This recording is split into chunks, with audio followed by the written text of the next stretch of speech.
બીજી જિલ્લા પંચાયત અમરાપુર, એમાં નામ છે અનિલભાઈ પરમાર. એમની દુકાન પર બેઠેલા હતા, ત્યાં પોલીસ આવી અને પોલીસે કહ્યું કે તમારી દુકાનમાં કોઈ સીસીટીવી કેમેરા નથી લગાવવામાં આવ્યા અને પોલીસ સ્ટેશન આવવું પડશે તેમ કહી લઈ ગયા અને તેમના પર પણ એફઆરઆઈ દાખલ કરવામાં આવી. એવી જ રીતે વિધાનસભા મત વિસ્તાર અકોટા, વોર્ડ નંબર 12, ઉમેદવારનું નામ હરીશ ચૌહાણ. તેમના પિતાને તારીખ 6/4/2026 રોજ તેમના ઘરેથી પોલીસે ધરપકડ કરી લીધી.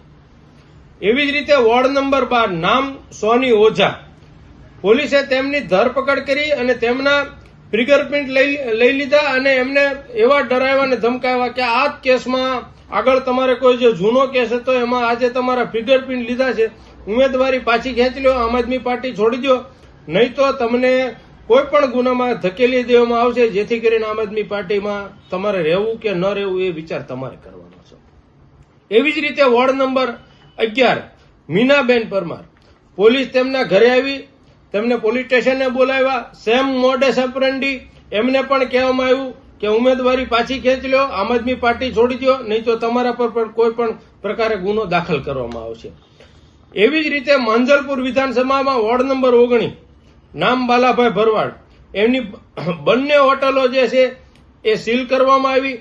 તેમની સામે કલમ 144 નો ગુનો દાખલ કરવામાં આવ્યો અને તેમને પણ કહેવામાં આવ્યું કે તમારું રાજીનામું પાર્ટીમાંથી આવી દો. આજ સુધી આમ આદમી પાર્ટીને એમનો સંપર્ક થયો નથી. હમણાં અમારા લોકોએ એમનો કોન્ટેક્ટ કરવાની કોશિશ કર્યો પણ ફોન એમનો સ્વિચ ઓફ આવે છે.